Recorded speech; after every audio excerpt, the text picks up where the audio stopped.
याबद्दल माहिती आहे तेव्हापासून तर मी कुठे पण असेल मी हे कार्यक्रम चालू ठेवतो म्हणजे वृक्षारोपणचा. मला जेव्हा पण आम्ही गावी गेलो कमीत कमी ते 15-20 वृक्ष म्हणजे लावून येतो आम्ही. आणि इथे पण घरी पण असं मी कंटिन्युअसली ते प्रोग्राम चालू असतात. म्हणजे असा आपल्याला वाटतं म्हणजे आपला आता शहर म्हणजे ओव्हरऑल बघितलं तरी आपला जो अर्बन फॉरेस्ट्री म्हणतात आपण खूप वाढलेलं आहे. म्हणजे अर्बनायझेशन खूप वाढलेलं आहे.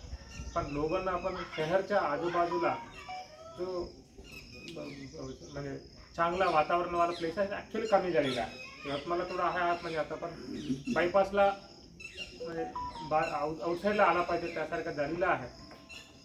पण आता तुम्ही लोक म्हणजे एक चांगला इनिशिएशन घेईल तुम्ही म्हणजे सोसायटीमध्ये तुम्हाला आता बघून लोक पण आता ॲक्च्युली पुढे कार घेऊन आता आपण एकही सीझनला आपण ते करता येईल. बाकी म्हणजे मान्सून सोडले बाकी सीझनला आपण काही केले तरी पण ते राहणार नाही, ते ऑटोमॅटिकली मर जातात. आता आपण लावले जेवढं पण लावले ते ॲक्च्युली ते टिकणार आहे. आणि त्यावेळेला तुम्ही ॲक्च्युली चांगल्या पद्धतीने एक पुढेकार घेऊन केलेलं आहे. मला वाटलं की ॲक्च्युली सर्व फॅमिलीला मुलीला सर्वांना बोलून केला पाहिजे. म्हणजे एक मोठा ॲक्च्युली एक मुवमेंट सारखं झाला पाहिजे. त्याची एक सुरुवात आहे. आपण असं अपेक्षा करू की पूर्ण यवतमाळमध्ये जेवढं पण नागरिक आहे तेवढं ॲक्च्युली आम्ही हे बोलतो भाई एक नागरिक एक पेड पण लावलेलं आहे. किती पेड म्हणजे आपण लावता येईल. आणि आपण रोड वायडनिंगसाठी घर बांधकामसाठी तर खूप काढतात. पण त्या पद्धतीने ॲक्च्युली ते रिप्लेसमेंट होतात का नाही? नक्की होतच नाही. अशा ठिकाणी आपण बाहेर येऊन असं लावले नक्की आपल्याला पुढे जाऊन म्हणजे आपल्या मुलीसाठी ते एक फायदा होणार आहे.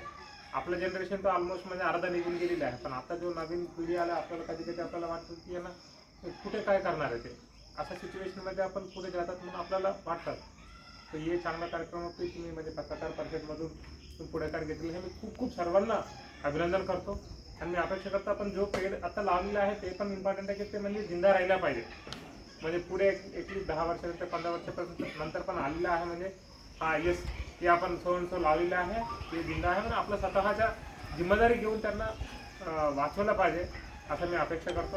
आणि माझा बोलवण्यासाठी मला बोलून 2 शब्द सांगण्यासाठी ते मौका दिला त्याबद्दल मी खूप आभार मानतो. थँक्यू.